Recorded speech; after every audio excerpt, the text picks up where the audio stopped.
Frantic Nerdcast here to stay. AJ, Brock, and Zach will say,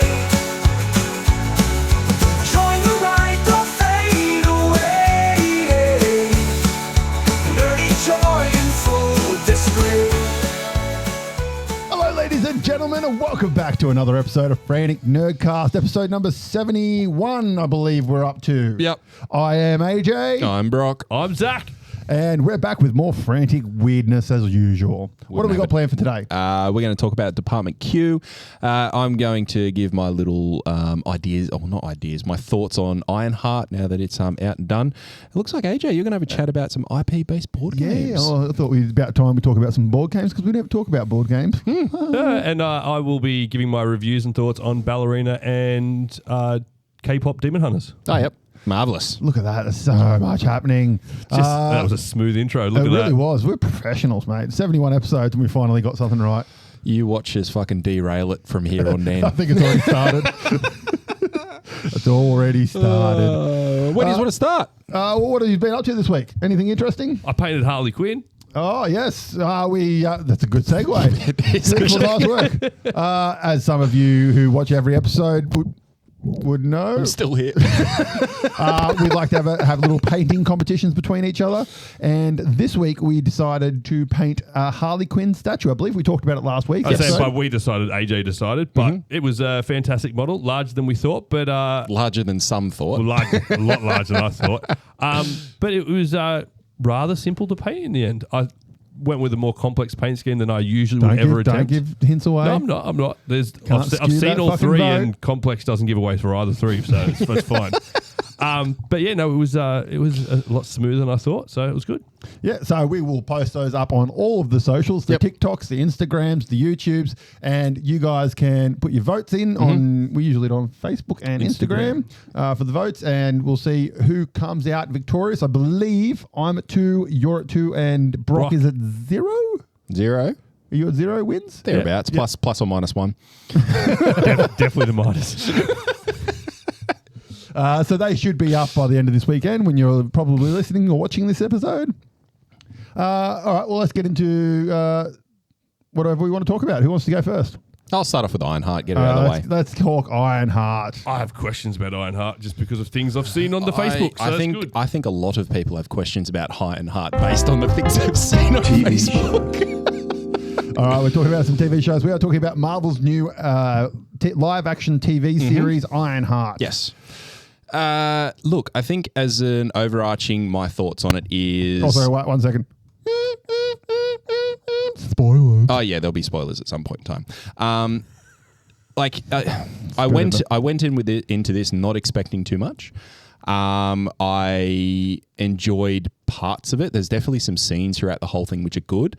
But overall, it seemed like it was driving in a direction that nobody wanted it to go. And then when you got to the very last, almost the last scene of the show, you're kind of like, oh, it's finished. Right. No, not even, it's finished. It's like, that's where you're doing. That's the direction you're going. It's finished? It's finished. Oh, I thought it was doing like weekly things. No. They released 3 last week. 3 episode lots. Yeah, so it's It finished. surprised me as well when it came up and said, watch the final episode. And I'm like, but you only just released the first 3 episodes. Yeah. So they did 3 last week and 3 this week. Probably a better way to do it so everyone can just get it done. To be quite honest. Yeah, I was going to say, it's probably a sign that they didn't have a lot of high hopes for it. Look, my opinion on it was... Have you watched it? I've watched the first 3 episodes. I'm not in a rush to watch the last 3.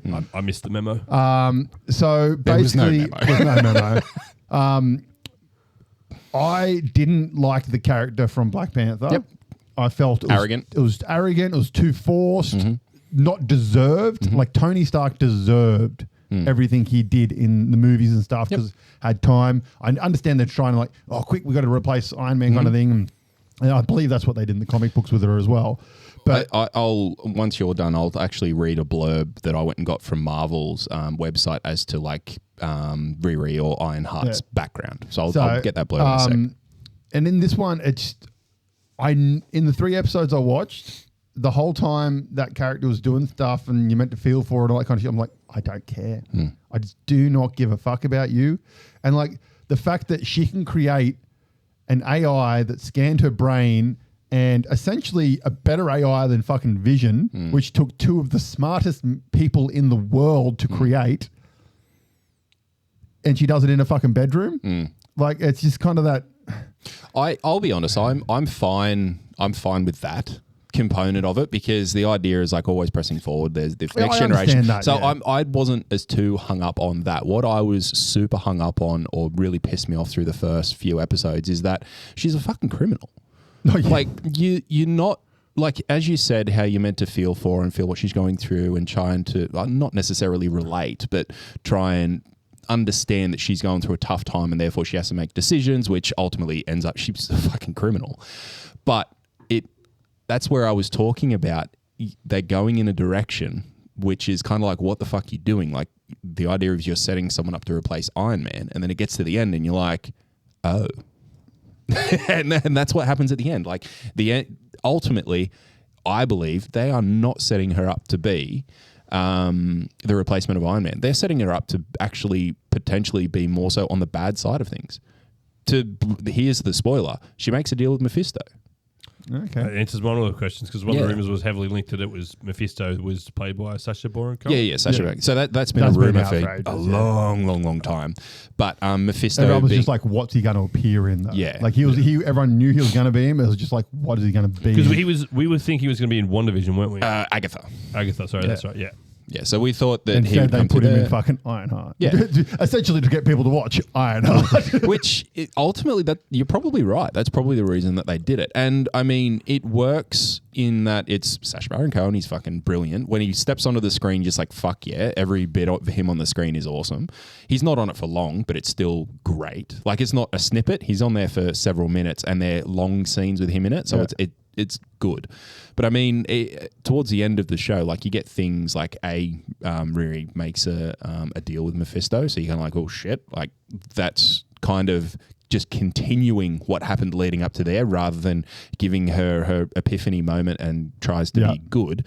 She goes further into the bad. So it's like, I don't know what they're going to do with Ironheart, but I'm actually genuinely interested to see if they make her actually a bad character. I think that'd be an awesome take. I think they'll still try and turn her into good somehow. I think it'd be awesome if she's a fucking evil. Yeah. That'd be great. Because is Armor Wars still happening? I can't remember. I think it was one of the scrapped ones, but who knows? Because I think she was meant to be in Armored Wars. Which is fair enough. She could be the protagonist. Antagonist, sorry. So I'm going to have a quick read of this thing that I got from Marvel, which kind of talks to some of the things that happened in the first few episodes. I didn't do it. So, fascinated by Iron Man, Riri builds herself a suit of armor, reverse engineering Stark's Mark 41 design and putting her own spin on it. Riri uses materials that she steals from around campus, including the robotics lab. And when a security team arrives at her dorm room to confront her about it, Riri puts on the armor and flies off, deciding to quit school. While testing her armor in a flight across the United States, Riri captures a pair of inmates escaping from the New Mexico State Penitentiary, damaging her armor in the process. Returning home to repair the suit and to explain to her mother that she left MIT, Riri finds Tony Stark himself in her home, who had learned of her activities. Stark expresses his support for Riri's decision to become a superhero. That is more or less what they did for Peter Parker's introduction. In that Tony Stark had sort of been doing it, so they couldn't do it again. But also, this blurb from Marvel talks to her doing things around campus which were bad, but they were to sort of like they were negligible for the greater good, right? And then there are things that happen here, like she is at MIT at the start of it. She does do things within it, but she's not stealing within MIT because she's under a Tony Stark fucking grant. So she's got unlimited funding, basically. But she's doing other students' tests from other schools. I can't remember why, but to get some bit of shit that she probably doesn't need. To build the armor. Yeah, but she's got the grant to build the armor. I believe it was... no, it was for the AI, I think. Maybe the AI. Okay, yeah. So maybe the AI. But either way, like, she's got that funding. So it's kind of like, what the fuck are you doing that for? Secondly, she gets expelled from MIT in this instance. And because of the way that the grant was there, the suit is technically MIT's property. They don't come after her for it. They're just forgotten about the whole time. And she just goes with the suit, completely fucking trashes it, and then picks it up, drags it home and fixes it. And from like that's all within the first, I don't know, 15 minutes of the first episode. From there, she literally, like her flying over and getting seeing some inmates and like capturing them. In this instance, she flies over, inmates see her, they go and recruit her.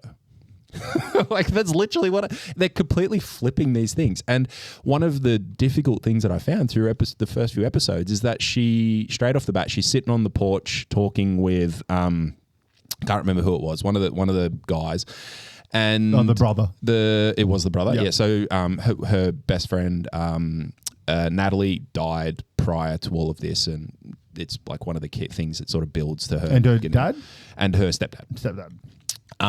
Who she considered a father anyways. And yeah, so she's on the porch talking to him and she goes, I don't want to badmouth Tony Stark because he's done so good for the industry, but I mean, he was a billionaire. Of course he could do it. So it's like, I'm not going to badmouth him, but fuck him. And like that in itself, you're kind of like, well, the overlays they've done on social media are perfect because they get Obadiah Stane, who just turns around to her in the little overlay and goes, Tony Stark built this in a goddamn cave, like with nothing but scraps. And then the next bit after that is, oh yeah, just end show there because that makes sense. So she's badmouthed Tony straight off the bat saying he was a billionaire, yada, yada, yada. He couldn't do this if he didn't have the resources, et cetera, basically. But then she goes and joins the criminals. The criminals are killing people. And you're kind of like, well, there's always the moral ambiguity about some of the things that these superheroes are doing. And Marvel does that quite well for your Tony Starks, for your Captain Americas, for all of them. Like they have a moral point, like Civil War. That was a perfect example of who's right, who's wrong, and the grayness around it. There's no fucking like grey here. US agent and stuff like that. Exactly. There is no fucking grey here. Like she's just doing bad shit. And she's an idiot as well, as if she's supposedly she is officially the smartest person in the MCU because she's done things better than the smartest people. Yet she sits in a room in a scene where they break into a vault and steal old mate's cape. And then 5 seconds later, she goes, I need to get a piece of the cape. So I'm going to go the most convoluted way possible I can to try and get a piece of this cape to scan it. And then in the process, a whole heap, like a dude dies and things get fucked up. Could have just walked up there and gone to the safe and got it because apparently it's not that fucking hard that a chick that can break locks did it and I've got a fucking robotic suit. I know you got to set things up, people, but fuck me. Don't make your smartest person on earth a moron. She's a millennial, so you know it makes sense. It just So like, and that's the thing. Like things like that, they were just scattered through the whole thing. Like she's meant to replace Iron Man, but you have made her a criminal. You're delving further into that criminality, and then the ending where she makes a deal with Mephisto. You're all like, for me, I was kind of like, oh.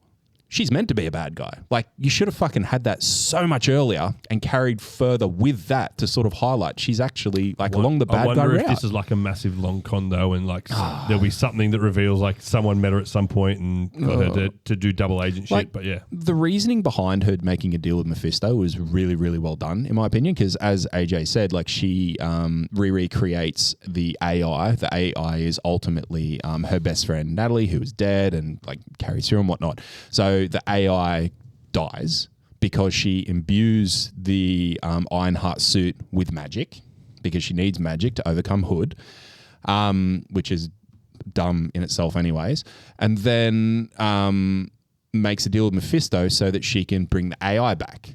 But she doesn't bring the AI back, she brings Natalie back. So it gets a bit fucking weird there. So that's obviously going to have other connotations because, I mean, she's brought someone back from the dead.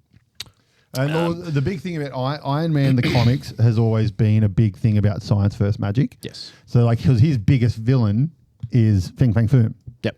Which is a giant magical dragon. So that's like, it's always been that science versus magic kind of thing, like the Mandarin, the Ten Rings, all that kind of stuff. The one good thing I want to say about it is Anthony Ramos. Yes. Who plays the Hood. Is fucking amazing. Yes, I love that dude. He is such a talented actor, and dude can sing and dance. I mean, he's in Hamilton. He was also in in the Heights. Yeah. Which is a fantastic film. I think I know who you're talking about. He I'm was still going to check. the but latest The Transformers. latest Transformers. He's the G.I. Joe link. Oh, yeah. Not the guy I was thinking of. And so another thing to that, like the drawback for him is every time he had the hood on, I was kind of He like, looks it looks doesn't stupid. look right. But in the Once he turns bad, I and think the it's next- the final episode, or maybe the second last episode, where he does his sort of his final heist, so to speak. He's got like a real nice suit underneath it. And he's got a nice suit, hair tied back with the hood over it. You're just kind of like, oh, that looks sick. That's how it's that meant to looks look, yeah. really fucking cool. But then after that, he goes full hood, like full ravenous fucking beast. That looks pretty sweet as well. Like the CGI takes away from it a little bit, but it looks fucking sick. Did they explain his guns properly? No. Okay, because in the comics, his guns aren't guns per se. They're more channels for his magic. Yeah. Because So he has orc guns. Essentially he uses them just as like a conduit to aim his magic kind of thing. Yeah. And he can do it without them. He like in some of the comics he just pulls his hand out and goes like that kind of thing. It's just a way for him to channel his magic and stuff. Think how Yondu makes his little spear go. It looks very, very similar, and it's fucking cool. So I have one question. I had a second one, but you answered about Mephisto. Does her suit look good? Yeah, it does actually. Yeah, it's not bad. I think it looks pretty good. I think the first one when she's at MIT looks kind of shit. The one that she rebuilds. That might be the still I've seen because like it's sort of like a grayed out sort of that you don't see it properly, but it's just like the chest being hung up by chains and stuff. So I was like, that looks pretty shit. It's but no yeah. Iron Man No. suit. Let's get that out of the way. But it's. I think that's still really not meant to. Like, it's not nanotech. Yeah. Again, Iron Man made nanotech. Yet this bitch is apparently smarter than him. Yeah, I'm sorry. And Iron Man also created fucking time travel. Yeah, that too. And he made it in a cave. Not the time No, travel. he actually No, I did that part. he made the time travel in a cabin In the woods. on the lakes. On the In lakes. his basement. All no, in the his kitchen. daughter said something. Yeah, and no, so she's got 3 suits in it. She's got the one at the start. She's got the one that she's rebuilds the repaired. first one, But then essentially, at the end, which is another gripe for me, is she rebuilds the suit because the other one's completely trashed. Because we get Zeke Stain, who's Obadiah Stain's son. He's like a whole. I did like that reveal. That was pretty cool. I yeah. liked that reveal.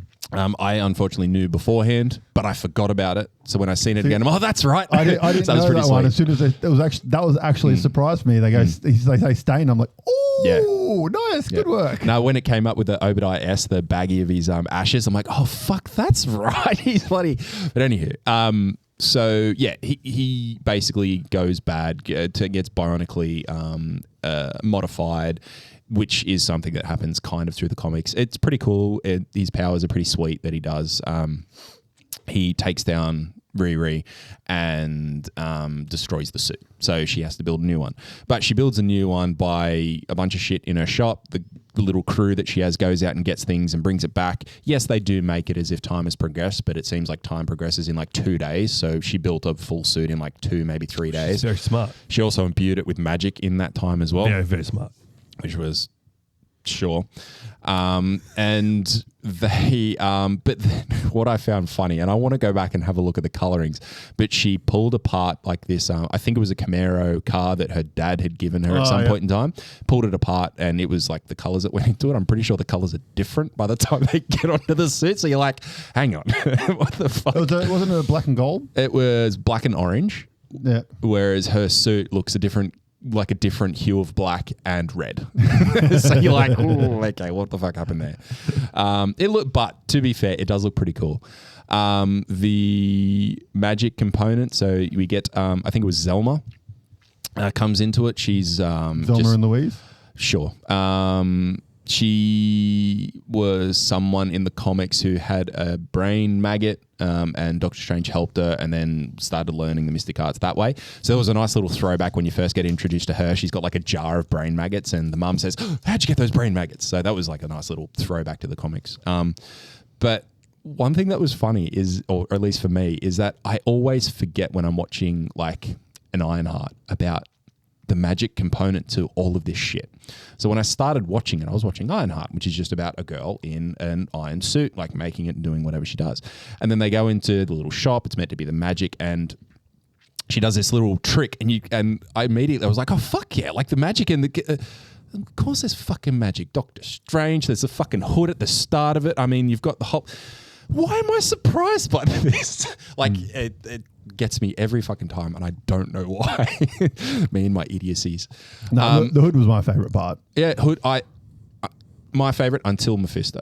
Mephisto wasn't in it for long, but it was just done very, very well. And I found that it was the better parts of the show, where even when he's having his interactions with Parker before he becomes a hood, like it shows some of those interactions, they're very good.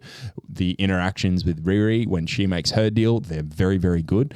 And when you see him a couple more times, like further, like some of the echoey sounds that they do over his voice when he gets like that real demonic piece, like overlaying Sasha's voice as well, like that's very, very cool and just sort of gets into your spine. God, I hope they bring in magic. The character, not the actual magic. Yeah. Because It'd be pretty sweet. Like they're setting... Mephisto's in it, so if Limbo's there, magic should be in it. Exactly. I'm going to sneeze. While he's sneezing, there was you've got like the crew who is the criminals that they join up with. Who like there's two of them who are the I think it's the Blood Twins, I think it is, and they're like in the comics they're a couple of big blood, like they're physically red, and they're just brutes basically. And in this they're fine, like good fighters. They're the muscle through the whole thing. And then there's a scene where they fight Riri and they can't beat her when she doesn't have her suit. I'm like, they're meant to be the muscle. Why can't they be Riri? Like she barely knows how to fight. Like her suit helps her to fight. Like her suit is how she does things. They can't fucking. But what are you doing? Like that was she's the best martial artist in the world as well. Yeah, but it's like it's not even like her going back in like a martial arts perspective. It's her like running away and throwing a door that they then hit, and then jumping over something that they fall over. It's like. No, that wouldn't happen. That's really fucking silly. All right, I've got a game for you to play. Okay.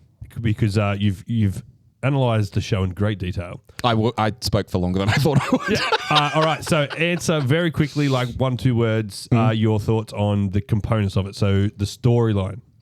Rubbish until the end. Pacing. Pacing was good. Character development. There was none because she just it's an arrogant Riri Hart who stays arrogant through the whole thing. Am I missing something? I don't know, but if we did this, our podcast would be a lot shorter. I just thought it was a good way to wrap up to help you clip something. It'd cut my words down a bit, wouldn't it? So one thing I wanted to say about the Marvel ones, we've talked about this before on the podcast, and I think we talked about it before the start of the podcast. Basically, to me, should have been a TV movie. Yes. It should have just been 1.5 hour TV movie that was on Disney, not theatrical release, just released on Disney. It would have been so much better. Would have done so much better. Same as like Captain America and Winter Soldier. Oh, yeah, Falcon and Winter Soldier.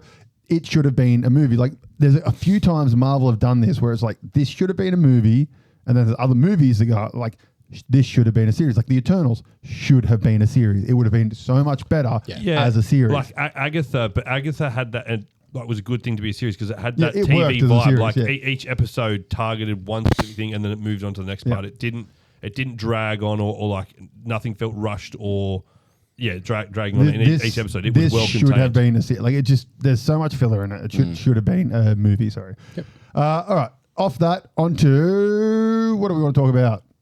Not TV. Not something TV? else. Right. IP games. Then we'll come back to Department Q. Let's change it up. Yeah, I think I fucking waffled on long enough for that All right, so I'm going to talk about some games. So for those of you in the board gaming community, you know that IP games generally are not good. A lot of the times a company will have an IP license. IP stands for intellectual property. Yeah, no, I'm understanding the whole concept now. So they'll have a license to a show or a game or something like a video game, and they're like, all right, let's just slap this on some generic rules that we've got sitting lying around, and we'll release it. People will buy it because they like the content. I definitely have done that. There are a lot of games I've bought because of certain IPs, and they are just fucking atrocious games.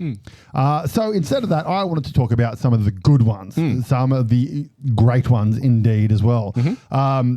So the first one I want to talk about is, let's start from the bottom of this one, Forbidden Stars. Yep. So Forbidden Stars is a semi 4X sort of space space operatic style game. It's Fantasy Flight Games, released by Fantasy Flight Games. It is based in the Warhammer 40k universe. So it is unfortunately out of print because they don't have this license anymore, which happens quite regularly with IP games because companies lose the intellectual property license. So Forbidden Stars is great. You put out little tiles. Each tile has 4 areas of space, and you've got to go around essentially and conquer planets. And it scales up depending on how many players there are. So if it's 2 players, I think from memory, there's like 3 tiles. If there's 4 players, there's 6 tiles. Yeah. Kind of 3 players, 6 tiles, kind of thing. And it's a big game. And there's Eldar, Orcs, Space Marines, and Chaos. No Tyranids. No Tyranids. But there are 2 fan-made expansions, one for Tyranid, one for Tau. Makes sense. And it is a great game. It's a long game. But it is good fun. And it's one of those games where you kind of like every time you pull it out, because you probably haven't played it in a while, you're like, I got to reread these rules because there's some hardcore. So that rules would be why AJ and I have never played this game. Then. Yeah, no, it's very nice little components like little tiny Eldar ships and little tiny fucking Battlefleet things and all that kind of stuff. It's very very nice, good fun, and it's just one of those ones that once you know the rules and how to play, you and the other people can just sit there and chat and play beers and have beers and move that one around kind of thing. Yeah, okay. So that's a good one if you can get a hold of it. But most Warhammer Fantasy Flight game stuff is pretty pricey these days because they are, as I said, out of print. And staying with Fantasy Flight Games and Warhammer Universe, this next one is one of my favorite games of all time. It was my number 1 in deck builders when we did our top 10 deck builders way back in like episode 4 or 5. And it is Blood Bowl, the card game. Have we played that? I think we have. We have played it many times. You have, yeah. I have not. So this is a fantastic fucking game, and I wish they remake it somehow in some other wrapping. But it is one of the games where the IP matches the mechanics in the game just so well. Like it's just such well built. So essentially each player, you pick a division of the Blood Bowl things, and like one might be the undead division, which has your vampires, your skeleton people, blah, blah, blah, or your humans, or ogres, etc., etc.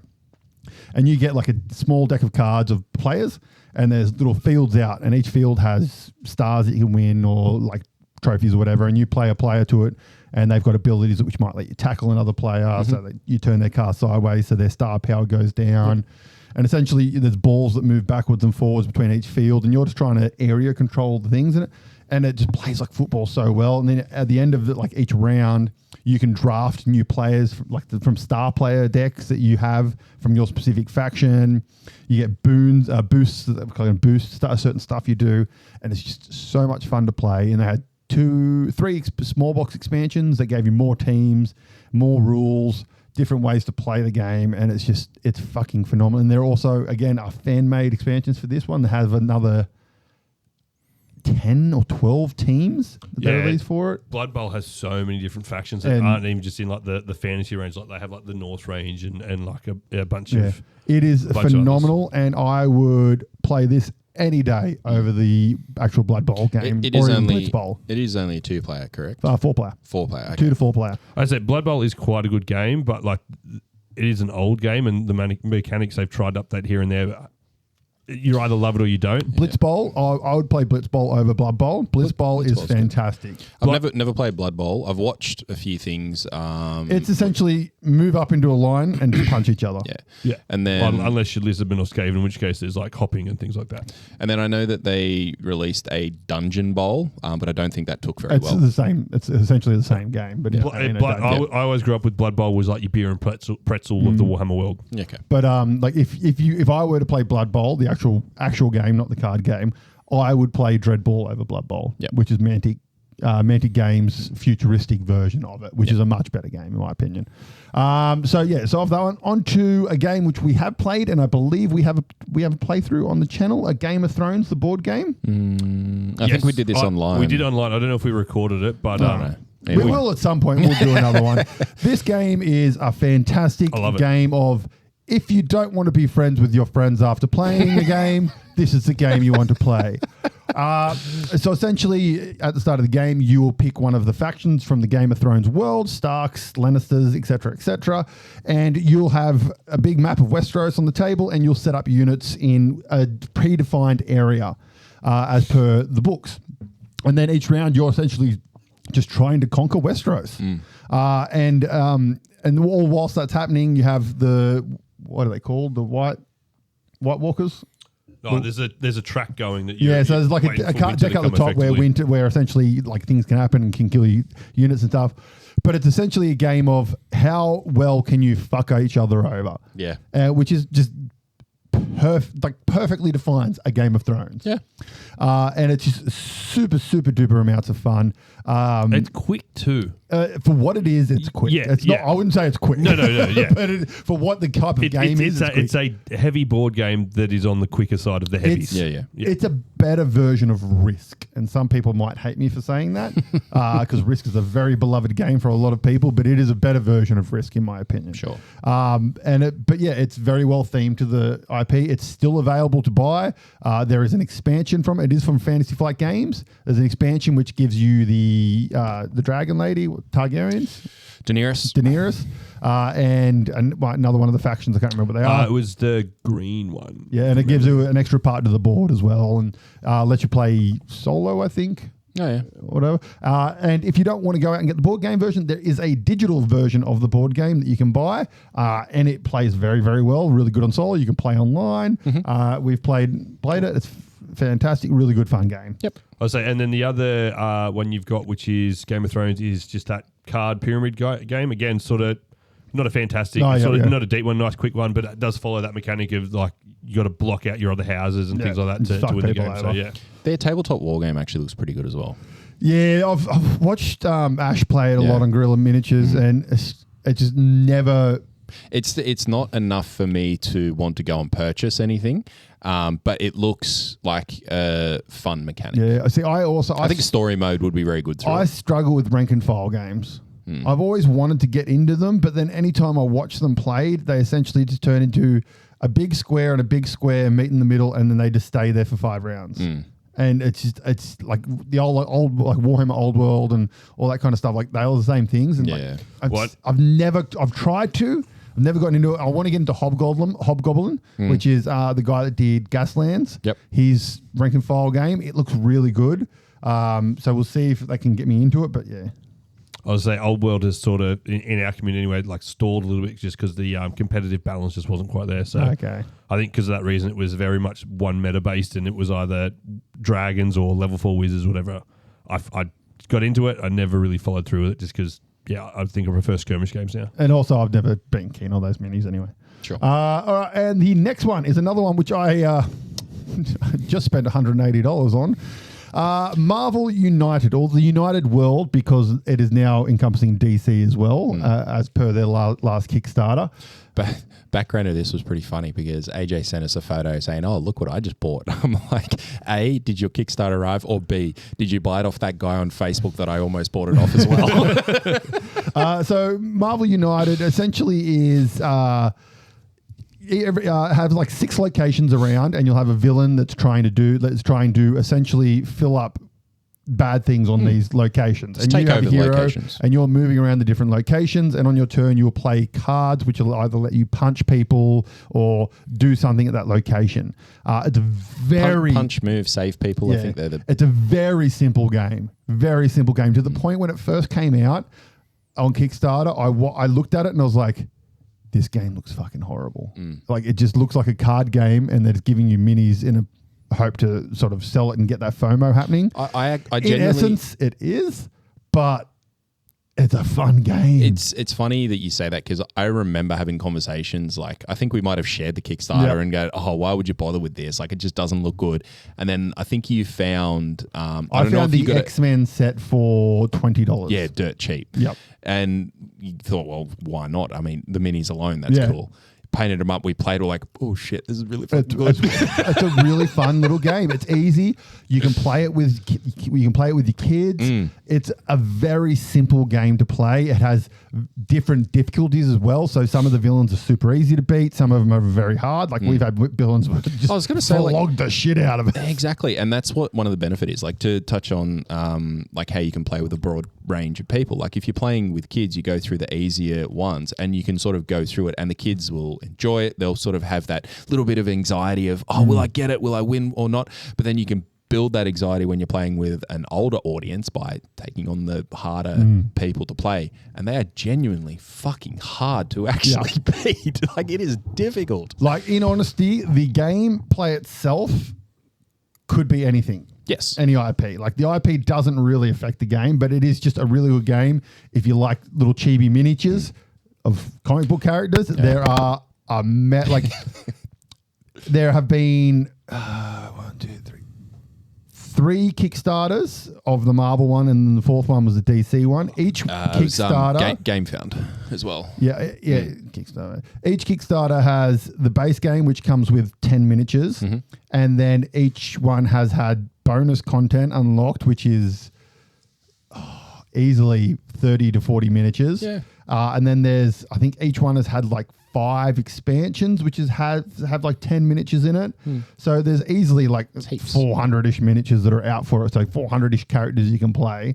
Are these those Spider-Man things you paint? Okay. Yeah. And it's just a really good fun game. And you can pick up the X-Men, if you're in Australia, you can pick up the X-Men one at, what's the toy shop? Katara? Toymate online. You can went there for the first time the other day. You can get it for $20. The X-Men one. Gonna, and I forgot I was going to, and then left without going to it. And so the DC one has just come out. So yes. I don't know. I think Simon didn't sell the rights to this one. I don't think so. I think they still have the rights to it. So we'll see what happens. I'm sure they'll do many more Kickstarters. Oh, and there's a giant Galactus as well in the multiverse one. I'm going to have a look because I'm pretty sure I backed the DC one. Yeah, I may or may not have spent about $500 on the DC one. Oh, dear God. Okay, so moving on from the Marvel United to probably the 3rd most thematic game on this list of the game matching the IP, and that is the Firefly board game. So this one, I believe, is out of print, and then they did a Kickstarter and released like the whole universe version where it comes with like it and all the expansions in a really cool box and stuff. So essentially, this one is you're playing as a Serenity class ship, and essentially you go to a planet, you get a job. That job says go to X other planet, and you fly across the board and get there, get some money, get other jobs, and you're going back and forth and flying, just doing jobs, all whilst trying to avoid Reavers and the. This is a co-op game, isn't it? This is you're playing against everyone else, but you're not like attacking people and stuff. You're just trying to get jobs and you're just trying to do stuff. So no one's really fucking each other over. Yeah. Sorry, when you said you're on a Serenity ship, I thought we were all on the Serenity ship. No. So you each have your own Serenity class ship. Because if you can't remember, like the Serenity is the name of the class of ship. It's not the name of the ship. It's been so long since I've watched it. Oh, it's been so long since I've watched it. I'm pretty sure it was a class. The class of the ship. I can't remember. But yeah, so Google. It's really, really fun game. Highly recommend it. It is a very much a beer and pretzel game. You do not have to think to play this game because you're not playing against. You're playing against yourself essentially, but you want to be the first one to win. Yeah, that's basically it. And it has cool little money things and stuff. And yeah, it's really good fun. Highly recommend it. If you can get your hands on it, it's good fun. So Serenity is the Firefly class ship. It's a Firefly class. That's right. Named after the Serenity Valley. The wall where Mal and Watto fought in. Yep. How many left? We have 2 more left. I reckon I know what number 1 is, but I'll let him go with number 2. I'm sure you have. We've talked about it many times on the show. The next one is a game that perfectly encompasses the storyline it is, and that is Star Wars Rebellion. So this is set during A New Hope, and essentially it is a 2-player game, only 2-player. 1 player plays as the Rebellion, 1 player plays as the Empire.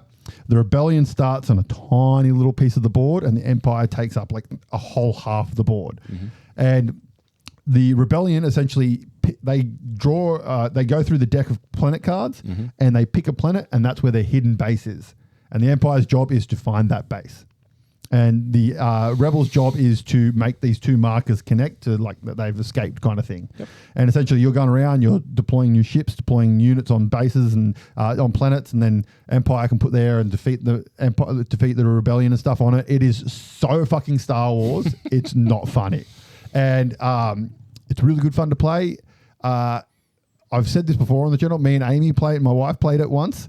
It took about 15 minutes to set up, and I beat her in about 5 minutes. Because I just, by luck, landed on a planet, put people down, and she goes, "That's my planet." I'm like, fuck. So, do you want to start again? I'm like, nope. Nope. Also, one of those games where once you've done it once, it's kind of like you have to leave it for a bit before you come back to it. It's a big game. It is a big game, and it can normally takes about 2.5 hours to play kind of thing. And like you're deploying named characters onto each of the planets to fight and stuff like that, and each one's or your named characters do certain things. Really, it's a really good fun game, and its IP is fuck. Yep. I think it's still available. It is Fantasy Flight Games. Okay. And then the last one. Now this is an out of print game, and unfortunately, if you want to buy it, it will cost you in the thousands because it is for some reason ridiculously priced. And that is Battlestar Galactica. Yes. So we've talked about this on the show before. This game is fucking amazing. So basically, you're on the Battlestar Galactica and you're trying to get to Earth. Mm-hmm. And each player, at the start of the game, each player gets one of the characters from the show. And whilst you're playing, the board is the inside, like a schematic of the Galactica. And then on the outside, you have Cylons that are flying around trying to get in. And you've got to try and go to a different compartment of the Galactica to do certain things. So you might go to this part, which allows you to try and shoot Cylon ships on the outside. Or you might go to this part that lets you launch Raptors. Or this part that lets you do something else. At the start of your turn, you draw cards. Each card, I think there's 5 different colored cards. And they have abilities on them as well, but 5 different colors. And then at the end of each turn, it's been a while since I've played this, so I may get some of this wrong. You flip a card, and that card will say, to pass this card, you need 4 oranges, 2 purples, and 1 red, right?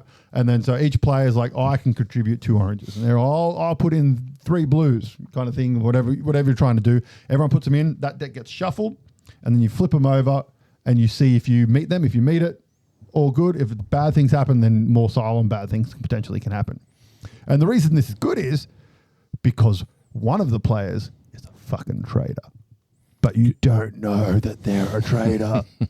Oh, no, that's right. One of the players is a Cylon. Potentially, at the start of the game, you get, like, let's say there's 6 players, or 5 players, whatever. You'll get, I think from memory, like 7 cards. 2 of them, one of them says you're a Cylon, and the others say you're human. And you'll shuffle them up, and everyone gets dealt one. And you look at it, and you're like, yep, okay, I'm human, or yep, I'm a Cylon. And essentially the Cylons are trying to sabotage the game so that the humans don't get to Earth. And the humans are obviously trying to get to Earth. And so you'll be playing along, and like, so you're putting the cards in, you're like, oh yeah, I'll put 3 oranges in. Put 3 fucking oranges in. But they don't know that. And because everything gets shuffled, you don't know who put it in. But then the best part happens. You get about halfway through the game, and then everyone gets dealt another identity card. So you could have been human for the first half of the game, and then all of a sudden, nope, you're a fucking Cylon. You're like, oh, and it's just so good. And the favorite part about it, if someone's being a dick, you can lock them in the brig. And they just can't do anything on their turn. They're going to try and get out. The one time I played it, no one was a Cylon in the first half of the game. But the game fucked us over that hard. We basically lost anyway. And then by the time we got the halfway point, it really didn't matter. Someone did become the Cylon, and the game was won. It is so Galactica, man. It's so much like the show. It's not funny. It's so much fun to play. The expansions, some of it, the 3 expansions, some of them added some really good things. Mm-hmm. Some of the other, but it's good because it's like compartmentalized parts of expansion. So you can go, I'll add this part of that expansion and this part of that expansion. So you can add the different parts you want. Cool. Kind of thing. Super fun. Saying that it's out of print isn't technically true because you can buy the game. It's just been rebranded as Cthulhu. H.P. Lovecraft. It's called Unfathomable. And essentially you're on a cruise ship that has cultist. Like, I think you're a cultist if you're a Cylon and stuff like that. And they've added some of the expansion stuff from it and to it and stuff, but it's just not Battlestar. It just doesn't quite have the same feel. Doesn't have the same feeling. But like, if you can find the base game and the 3 expansions, I think you're looking at about $2,000 to get them nowadays. Nice. So that is my list of good IP. There are a lot more out there, but they are my favorite ones that I've played. So, yeah. I was going to say, well, I'll throw one more quickly onto the list that we've played recently is Halo Flashpoint. It does, yeah. I'll throw that one in. It's based. I didn't really add miniature games because I was more board game focused. Sure. Anyways, I'll just... It's a half game anyway. It's half board game, half miniature game. He doesn't like your idea, is what he's saying. No, I do. Because we played it and we're both like, this is fucking Halo Deathmatch. And you're exactly right. Like, it's reminiscent so much of the video games players, like on the board, team play against each other. I think we played Deadball. What is it? Oddball, which is kill the deal with the pill, and it was excellent. You're literally just chasing each other around the board trying to get, and it was just very, very reminiscent of. It's online Halo. Yeah, it's to a T. Like it's Mantic's Dead Zone. Yes, which is essentially a Kill Team-esque style game. Yeah, but it's like cube based, so there's like 3 cube high, and you move and you can go up cubes and stuff. It's a very fun game and. Very good. The mechanics. Halo one took it to extremes and made it even more fun. Yes, very much which is expansions awesome. coming out the arse already. Yeah. So the one I'll throw in is the only one really I've played outside of the ones AJ's already mentioned. I know he doesn't like it because the mechanics are better in other games, but there's the Harry Potter deck building game I've got. I quite enjoy it because it does ramp up following the storyline, the books and things like that, but I will admit there are aspects to it that could be improved, which are in other games. But as an entry-level sort of deck builder, sort of progressing game, it's quite fun, I think. I think the Legendary Encounter deck builders are much better at combining the IP of what they're based on to the actual gameplay and taking a fantastic deck builder, which is Marvel Legendary, and slapping IP. Like you can get the Alien one, there's Predator one, Firefly one, Big Time in Chinatown. Is that what it's called? That movie with Kurt Russell? Yeah. I know what you're talking about. Big Trouble in Little Chinatown. Yeah, that's it. There's that. I think there's might be a Ghostbusters one. I can't remember. But yeah, they do a really good job of the gameplay, mixing it with the IP kind of thing. Like especially the Alien one, like you feel that dread kind of thing. But that's my IP choices, ladies and gentlemen. Marvelous. All right, what do we want to go on to? Hit me with movies. I'm going to do 2 quick movie reviews. All right, let's go into it. All right, so Ballerina is the first one I'm going to talk about. So it is the latest movie from the John Wick franchise. I thought it was fucking fantastic. It was great. I have 2 downsides. The first one was I had to watch it on my iPad on a special website because I missed the window to go to the movies. I watched it at the movies and it was good. Sitting there watching, I'm like, fuck, this would have been so much better than the movie.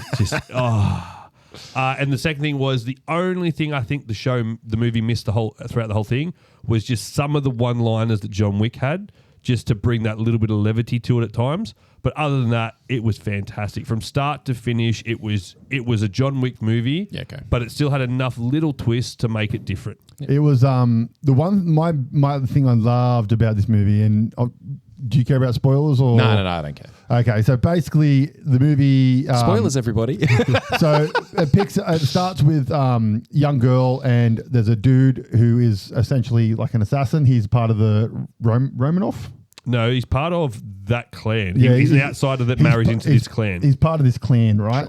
Which is the big bad is the movie. And he got out of it and he took the daughter. And they're all about keeping the kids and raising the kids into this village, blah, blah, blah. To the point where at one point you see a school and literally in the playground are targets with bullseyes that are just shot to pieces. Sure. And so he's like taking the girl out of it, right? Okay. And so they're coming to get the kid. And essentially it turns into like a big fucking 10-minute, let's blow the fuck out of people, John Wick style. Naturally. Fight at the start. Dad dies, and she's crying at the hospital, and that's when old mate from Deadwood turns up, and he's like, Winston. Deep voice, I'll take you somewhere. And essentially takes her to Paris, to the Russians, and she joins that school, becomes a dancer, learns the art of the John Wickness. Yes. And then her first challenge is she's sitting at a table and they've got a hood on her, and then they take the hood off and they bring in another chick. No, this is her final test to progress. Her final test. She's done like that fight you see with in the cold bar, where she's like in the dress and. Yep. Yeah, that whole thing's rubber bullets. She's told she's not allowed to kill anyone, so all the gunshots are all with rubber bullets. Yeah, right. Fantastic. The final test is they sit her down and they've got a gun that's pulled apart in front of her and a gun in front of the other one, and then all of a sudden it goes beep, and they go and one bullet and shoot, and they have to shoot the other one. That's her final test. Jesus. And then then essentially she's like, this is bullshit, and she finds out that these people. I was like, because she starts doing a few contracts, and then one of the contracts she finds, this clan has like a scar X on their wrist, and someone she kills has this mark, and she starts to go, wait, you fucking knew about this and all this sort of stuff, which leads into her going for vengeance for her father. Yeah, and essentially she finds a big village. The village has these culty people, and then shenanigans ensue. So there's a bit of Village no more. That's essentially the story. So it's a John Wick movie. This is not my story. I didn't think there was going to be much. No, it's about an hour of world building and setup and sort of little bits of this and that. And she eventually walks into like an armory shop to buy some stuff. But instead of a dog, there's a kid. Yeah. The kid doesn't die. They rescue the kid. One of the things I really loved about it is she's not in God mode like John Wick. So John Wick is God mode. Like he's invincible, like blah, blah, blah. And they make a point of like, she's new at this. She's not God mode. Yeah, okay. So like she gets hit. Yeah, okay. And she has to, and they make a big emphasis on the fact of you're a woman. You're not going to be as strong as a lot of the people you're fighting. Yeah. Fight so like you a need girl. to fight like a girl. Like you need to use what you have. And so like that's when she learns like kick people in the nuts and stuff like that. Right. And she has to think outside of the box. Bitch loves grenades. Yeah. Loves and that's grenades. what I mean. So for John Wick's done his 4 movies and there's not many weaponry he hasn't used. They found the few he hasn't and put in this. So there's one scene where it's just grenade after grenade after grenade to get out of something. Like, she goes to like the gun shop, like, you know, like, and the whole things and that, but that gets attacked while she's in it.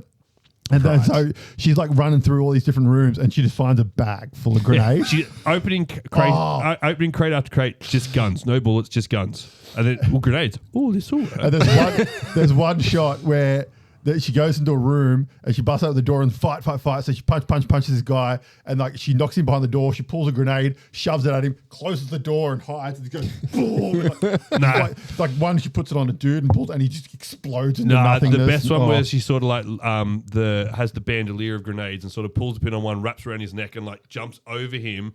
Over a table at the same time. And then it explodes. Oh, it was fantastic. But like, even there's another scene in the kitchen where she uses plates. Like there's just all this pile of plates gets knocked over and both her and this other chick are trying to find a gun that's under the plates and then just smashing plates on each other. There's a scene with ice skates. Like, it was fantastic. And then there's the one in the trailer between the hose and the flamethrower. There's a lot of flamethrower actually. That's fucking cool. That handheld flamethrower had a fucking reservoir on it. Oh, yeah, 100%. Yeah. It got to the point where I was like, this must be nearly empty, and then they literally show you the gauge. It's like the gears in Fast and Furious. Like it's got a 13 gearbox. So I do have the only other slight issue I had was, so it's set. You see it right at the start. You see the tie-in with, I think it's John Wick 3, where it's between 3 and 4 or something. Yeah. So he rocks up there to do the whole passageway, gets the crossburn on his back, and he's on his way doing his thing. But near the end, she's attacking this village, and the leader of the village calls the Russian chick and she's like, you fucked up. We're now going to war. She's like, hold that. I'll send someone in. Send John Wick in. I don't understand how that happens in the storyline, because John Wick literally, the 4 movies literally follow on from each other. There's no like, it ended in this year and we start in the next year. They're back to back. Supposedly it's after he fell off the roof. And he's sort of healed up and like, I'm back. So that part at the start of 4 before he goes to Japan. Right. It's supposedly then that it happened. Hence between 3 and 4. Yeah. Yeah. That's or kind of 4. Because I was missing a link somewhere. And it's like, think that part is set like 10 minutes into John Wick 4. Yeah. Right. In between him putting putting the suit back on and going to Japan. So a little bit It's of like, overlap. It's like their kind of thing. That's what I've heard. So that was it's a very minimal thing because it didn't spoil the movie itself. It was just sort of a like John Wick nerd question. And like it sets up a sequel, but like I will watch the shit out of as many of these as they make. Oh, they're I love fantastic. Ana de Armas. I personally think she should have been the next Bond because she was fantastic in her 10 minutes in Bond. And I'm glad that she has become an action star because she kicks fucking ass, man. But so good. And it's a movie where you think because it's just non-stop action, it will overstay its welcome. It basically said the first hour was sort of set up, and then it just go like the switch flicks and it just fucking we go again. If John Wick falling down the stairs for 10 minutes doesn't get tiring, there's nothing they can do. I was like, oh, we must be getting nearly to the end. I was like, it's only been 15 minutes. Fuck yeah, I've got another hour left of this shit. And we're getting, because after this, we're getting the prequel, the stick one, or whatever it is, the blind dude, Donnie Yen. Yeah. We're getting his movie. We're getting an animated one or the something. animated prequel. Yep. Animated prequel, and apparently John Wick 5. Oh, I've heard rumor and not rumor with that one. Because he said he wasn't, and then there was another thing coming back saying basically he's like, He's pretty much said I'll do it until I can, until I can't anymore. Well, because there was a quote he came out saying that like it's. What are you talking about? I'm dead. It may have passed me by. Like he doesn't want to do it if he can't physically do it. Yeah. But something must have happened since then because he's then come back and this quote's like very much leading towards he's going to do it again. There you go. In which case it will probably tie in somehow with probably the next Ballerina and the Johnny Yen movie. So Actually. but yeah, nine packs. Like it was 9 packs. Whoa, shit! Fuck man, I loved this shit. I loved it. It's my only major criticism, and it's not nothing to do with the movie. Was I watched it on my iPad and not in the movies. I reckon probably 7 or 8 for me. I really enjoyed it. It wasn't as good as like the first 2 John Wicks. In my opinion, it was probably on the same par as 3 and 4. No, yeah, okay. And I think the main they found ways to make it different. Yeah. But the one thing it just missed was as to those John Wick little one-liners here and there because there wasn't a lot of like character interaction really between her and other people. There was at the start, but then once it sort of happened, it was sort of that was it. Like there was no other sort of like side character that was there. Like you had the Winston and the concierge in John Wick. There wasn't anyone really like that. The concierge's last movie too. It was. Yeah, that's his last ever role. It was only in there for yeah. two scenes too, which was I wanted more. One thing about the movie I found was that John Wick didn't need to be in the movie. Like it was it was 100% put there to sell tickets. It was fine having him at the start. Yeah, and then I don't think you needed his cameo at the end. Was just it was not needed at all. Because even then, it did not affect the storyline in any part. Yeah, and it made they no sense. They paid for a day, so they filmed more. it made no sense as well because it was like he turned up to stop her, and he's like, "I don't want to fight you, just leave." And in the end, he's like, "Actually, you know what? You just go about your business and try and kill him as long as you kill him before midnight." And I'm like, "Oh, okay." Like he didn't need to be there at all. It was 100% just to say John Wick is in this movie. It would have made more which is understandable. If you're going to have a John Wick-based universe movie, you want a cameo from Keanu Reeves. But like the first cameo would have been enough. Yeah, it would have made more sense if they were somehow like those characters were somehow related or had some sort of connection that played on it. That's why he came back and was there. The other thing was the brutality of old mate the Chancellor, whatever he was called. You find out that she's got a sister. She's once that revelation's like, oh, these two are going to work together. No, Chancellor just kills her. That's it. And move on. I was like, oh, okay. But yeah, what the scene where she's in the town is just like and all of a sudden you don't realize, but she's in the town, she's trying to sneak through, and then eventually you start to realize like, oh, everyone that is in this town is an assassin. Except for 2 people. So she drives into town. There's a bloke who's called the Eagle, literally is in a tower. And as you walk around, every single bit of this like viewing point has a telescope on it so we can see the whole fucking village. But she walks in, we spotted her. She drives into a restaurant where she sees something, a clockwork dancer. And everyone's sort of watching her. And she sits down, this car pulls up outside and ominous looking dude gets out. And everyone else starts to leave, except for these 2 guys sitting in a booth. Like, the fuck's going on? Next minute, guns start firing. You see them duck for cover and just fucking bail. But then, like, she's running through the town trying to sneak through, and like everyone's just coming out of their fucking house with machine guns and trying to fuck her. machetes And and she's stuff. just left, right, like knife. And that's it. As I just said, she wasn't God mode because at one point she starts beating people like, oh fuck, like she's not going to be able to take on the whole thing. And literally, as I thought that moment, she gets fucked up and like captured. So I was like, Sure. it makes a lot of sense. But yeah, it was fantastic. And the other one, quickly, because we spoke about that longer than I thought, was K-pop Demon Stars or Demon Slayers, whatever Demon it is. Hunters. It was fantastic. I didn't realize it was a kids movie. Or It's, kiddish. it's kiddie, but with kid- adult parts. Kid friendly anyway. Yeah, it was great. My big I've issue watched it with about 15 times now because my son's obsessed with it. my issue is the ending just felt a bit rushed. I thought it was leading up to being a 2-part movie. I'm sure there'll be a sequel anyway because it was successful, but it just felt like there was going to be a sequel part to it, and it kind of just ended. Yeah. That was my main issue. But other than that, give it a watch. It was really It's great. fantastic. I highly The recommend it. song's great. Lisa watched it. She loved it. She was like, yeah, all right, I'll watch it. And she was bopping along to the songs from the get-go. So she, Really good music, man. Really good music. Animation's phenomenal. Story's awesome. Yeah. It's great. The cat, I love the fucking cat, man. Yeah.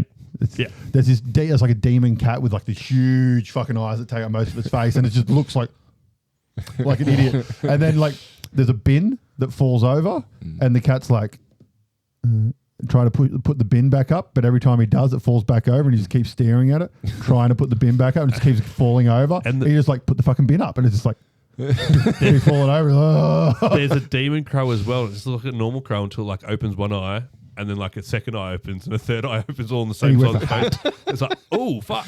And she's like, "Why does he wear a hat?" And he goes, "I made it for him. I thought he looked good in it."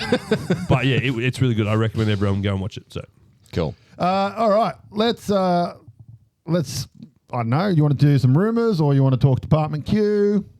What do we want to do? Why are you all looking at me like I make 'cause decisions it's your here? turn. We've done it. It's back to you.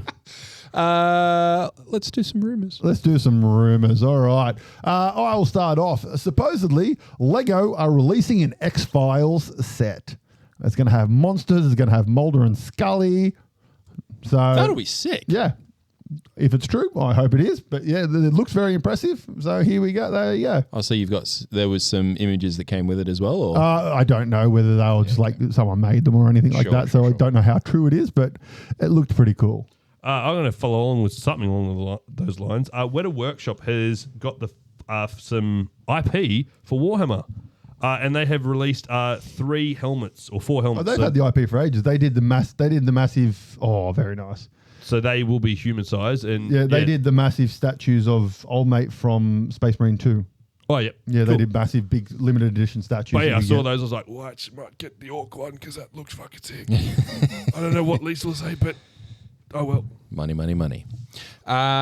This is an interesting one about Borderlands 4, which is coming to a console near you.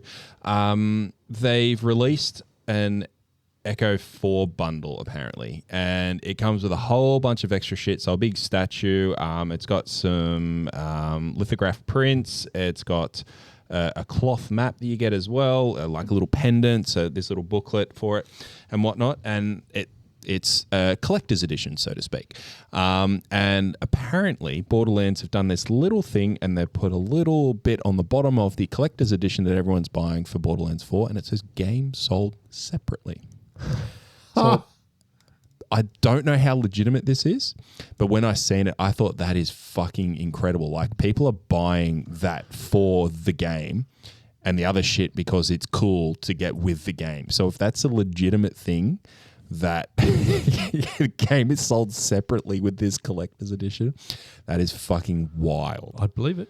I would believe it as well, and it is wild. So my number one TV series from last year, Maxton Hall. Yes. The books that it's based on are finally getting released in English. They have never been released in English. Ooh, they might take over the Burning Sky books or the fucking so- Skylight Archive, thank you book- very much. book one- I got it wrong. Fuck, the Stormlight Archive. Book 1, Save Me, is set to be released on July 1st, so it should be out. Save You, number 2, is September 2nd, and Does it Save save Us, them? Oh. November the 4th.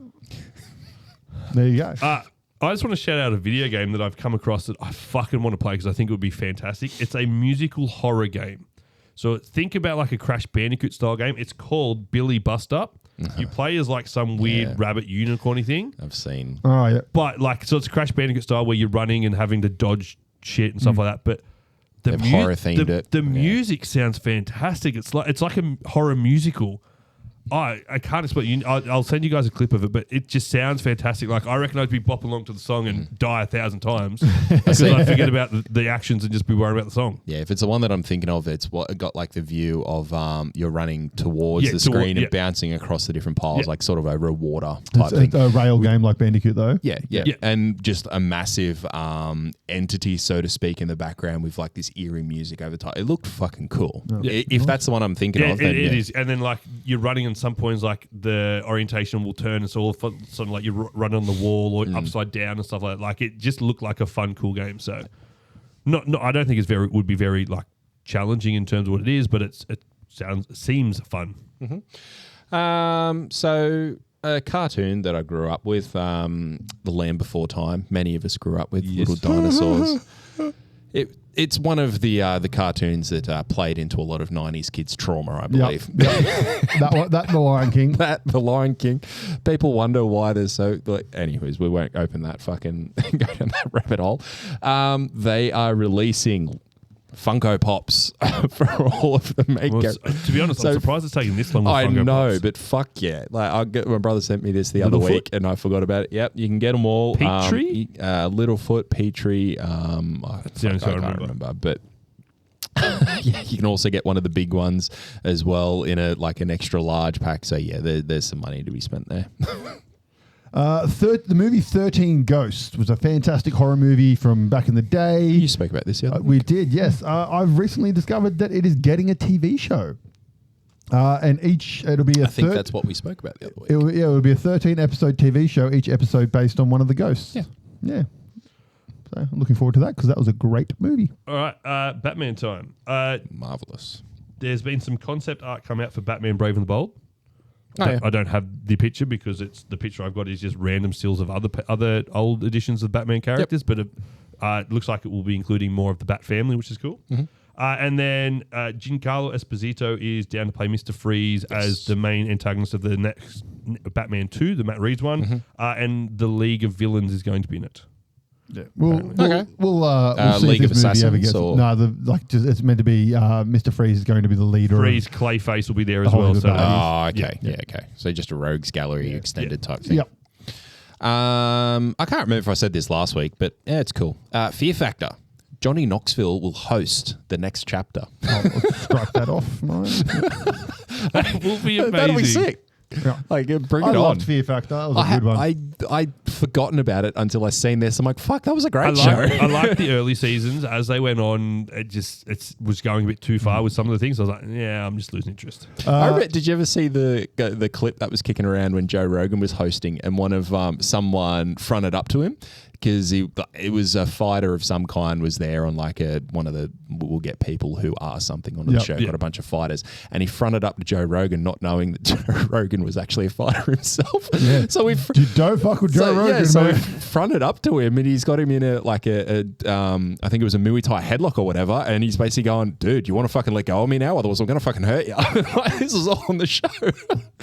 Obviously I don't think they aired it, but I've seen the clips of it. I thought it was don't fuck with Joe Rogan, mate. Yeah. Dogma, one of Kevin Smith's best films, is getting an official 4K restoration now that Kevin Smith has the rights back I've to. been waiting to see. Does it have a timeline? Because fuck, I've been waiting to well, it is getting a 4K restoration in Australia and New Zealand from Umbrella Entertainment, and it is also getting a re-release in cinemas. Nice. So I'm not sure when. At some point this year, I presume. That'd be awesome if it is. But I will be watching the shit out of that in the movies because it is one of Kevin Smith's masterpieces, and it is such a good movie. Yeah, fucking oath. Dragon Ball Z time. Marvelous. Dragon, fuck dragon. The 30th of June will mark the 32-year anniversary of Goku destroying Cell with the Kamehameha. Fuck, I'm so old. Well, that was Japanese time Japanese, because so- that was 1993. I know, Like, still, Bit later for us, but still. well, that was when I was in that's when I was like year 7 or 8. So that's like 90. 'Cause we spoke- 97 or 98, Yeah. somewhere around that. Because we spoke the other week about it being, I think it was the 30-year anniversary from the when he first turned Super Saiyan or whatever it was. So. and then for the people that say DBZ is mid, just know that your favorite anime doesn't have a moment greater than Goku becoming Super Saiyan for the first time. And This is one fact, motherfucker. I was going to say, I tried to debate it in my own head. I'm thinking about the more modern ones. I'm like, Luffy with like going Gear 5 was good, but it still wasn't that. And I'm like, that's the only thing that can really come close to it. Like Naruto had some cool moments, but again, nothing like that. Nothing has ever compared, especially just due to the fact the build-up took 7 of him fucking becoming Super episodes. Saiyan. Like the amount of times they say, "Oh, he's a Super Saiyan" when he's fighting like the Ginyu Force and stuff. It's like, no, he's not. He doesn't have blonde hair. Like we all knew he was going to get blonde hair because it's been out in Japan for ages. We've seen the pictures of him on the internet with blonde hair, and it's like, when is this gonna fucking happen? Then like he's fighting Cell, and every now and like you get a little flash of yellow. He's like, just fucking do it. And then he turns, and you're like, Frieza. I still remember going to school and everyone's like, did you see it? And everyone's like, yep. And it's like, oh my fucking God. That one kid is like, no, I didn't watch it this morning. You fucking missed out. But yeah, like, we gotta talk about it. honestly, I was like, I tried to think about even more modern ones like your Demon Slayer and things like that. I was like, no, nothing will ever come close to that. Not if you lived it, nothing will ever come close to it. 100%. Yeah. So this is from just a Pixar veteran. So Elio flops. Pixar exec admits it's a rough time to make original films, but unfortunately, the alternative is to make Toy Story 27. So they're going to keep making films. Obviously, they'll still keep doing Toy Story. I think we've got 5 coming out later this year, or maybe 6, whatever it is. I don't know. There's a lot of them. I think it's 5. I think it's 5. Okay. But anyways, like the Because keep 3 making was the the movies. really Some of them sad are one, good. and then you had Forky or whatever it is in 4, I think. Oh, my favorite thing, if you go online, you can find it. It's a video of a dude who his mum had never seen Toy Story 3. And so, you know, at the end when they go in the trash compactor and they get the teddy bear puts- I haven't seen 3. So there's a scene where they're all in this trash compactor and it's going down and then they get rescued and they get pulled out.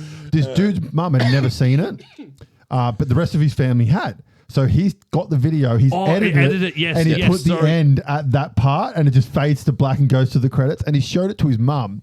And his mum and his dad are watching it. His dad had seen it before, but they didn't tell him that, like, dad didn't watch it. The mum just watched it. And she's like, what? That's how it ends? Oh my God, what? And then she's having a conversation with the dad who's seen the actual movie. And they're having a conversation about the end. It's like, it's so sad. He's like, no, it's not. She's like, you're a monster. How do you not think that's not sad?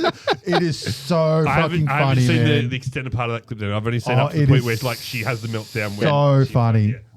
I never watched it because I was like, I don't want to watch the sad Toy Stories. I'm just not going to watch it. My next one, and this is for a movie I didn't actually even know was happening, so I was very excited to see this. But James Wan, so the director of the original Saws, Fast and Furious, blah, blah, blah, he is directing The Last Train to New York, which is essentially a reboot of The Last Train to Busan, which is one of the best zombie movies to come out in a long fucking time. But he's come out and said that it is not a remake or a reboot, it is a spin-off.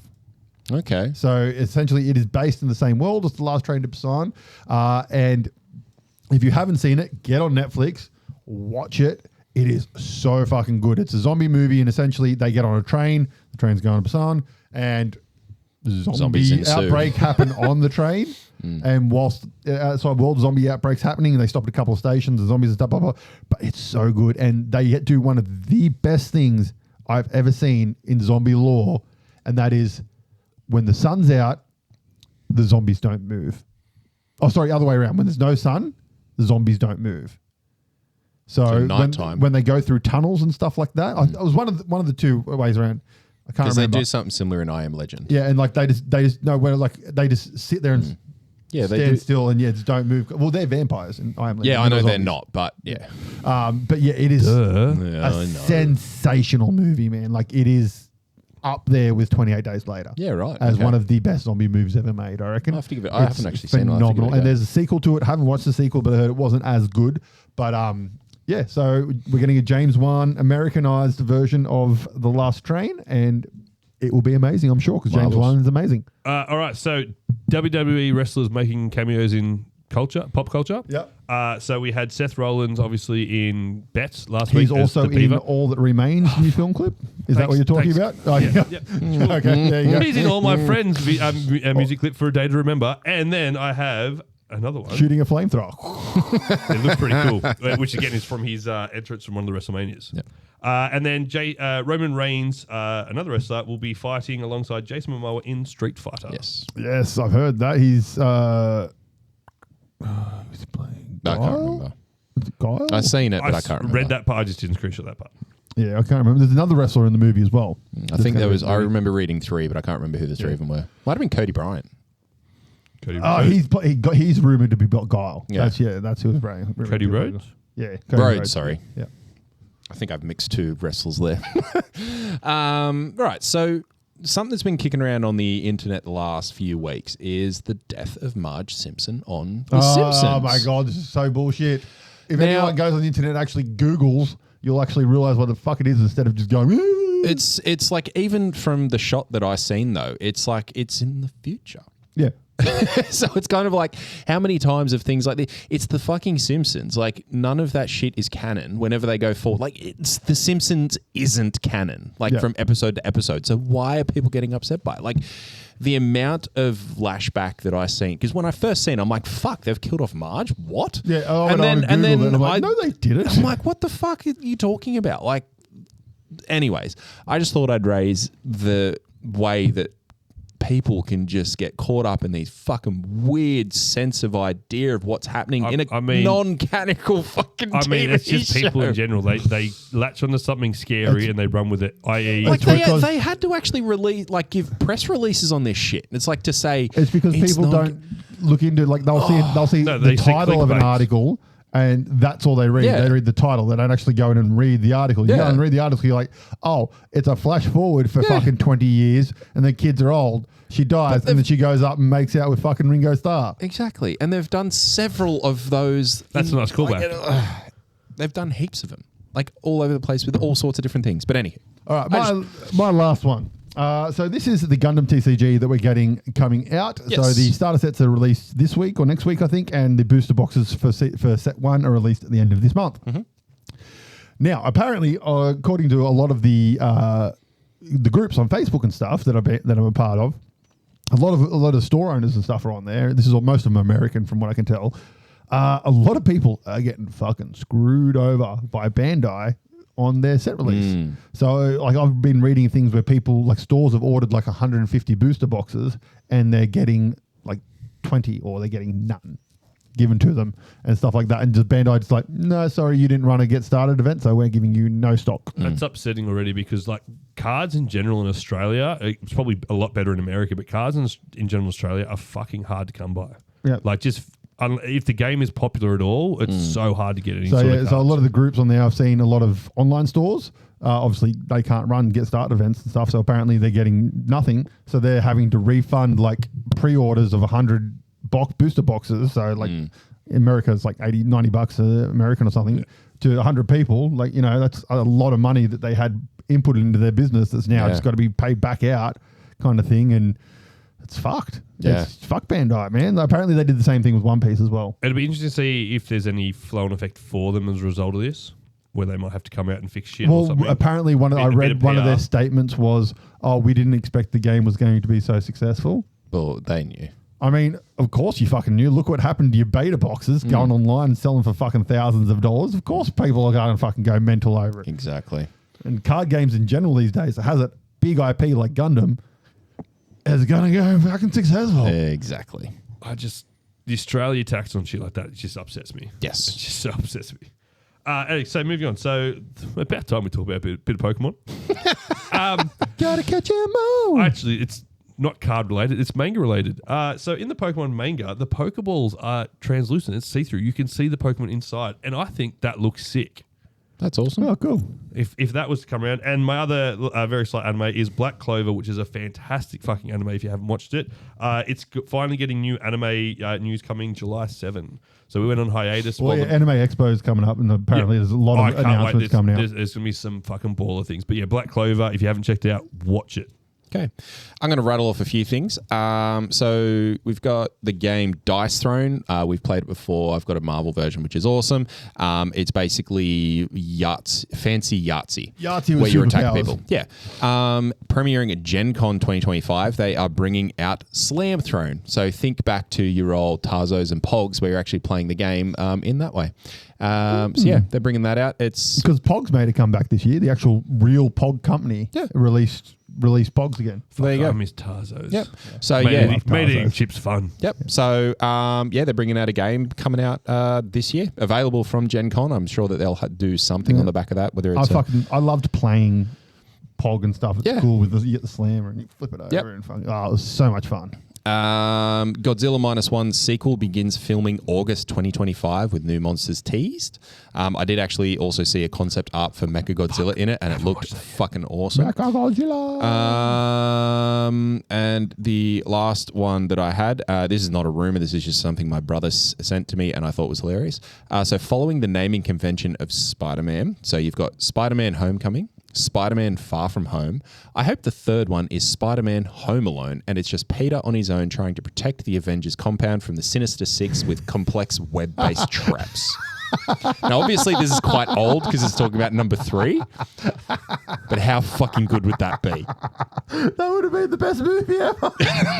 I mean, they could still make it. Thank you very much. The Avengers compound doesn't exist anymore. Thank you very much, Mate. Cooper, for sending me that. But it was Timelines. fucking brilliant. We could do it.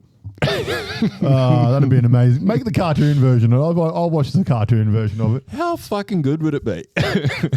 That's amazing. The Home Alone verse. Yeah. Amazing. Well, we've run out of time. Department Q is coming through next week, guys. Yep. So we're going to talk about Department Q next week. Anything else we want on our last little bits to the people? No, I played a bit of Mario Kart today. Schooled the kids. I only lost one match, in which case I blew myself Mario up. Kart World? No, Mario Kart 8. I don't have the new Switch yet. Oh, okay, yep. Blew myself up on the finish line, and then chain reaction of then another shell hit me, and then a bomb hit me, and As Mario Kart does. I tried to get fancy. It didn't work. Yeah. They'll never let you might have decimated them all day, but that one loss, you will never hear the end of that. It's the first time I've lost at school ever. I finished Squid Game Season 3 last night. We'll talk about that once you guys have watched it. I don't want to spoil anything for you because it's good. Have you watched any of it, actually, Zach? Not yet. Yeah. I'm working my way through everything. We'll spoil it for you then because I'm not waiting that fucking long. I will try and get through it this week. I'll have Jack Reach 3 done by next week. Oh, nice. That's great. Yeah, we finished that 4 years ago. Yeah, fuck you, cunt. I'm AJ. I watched those. Oh, God.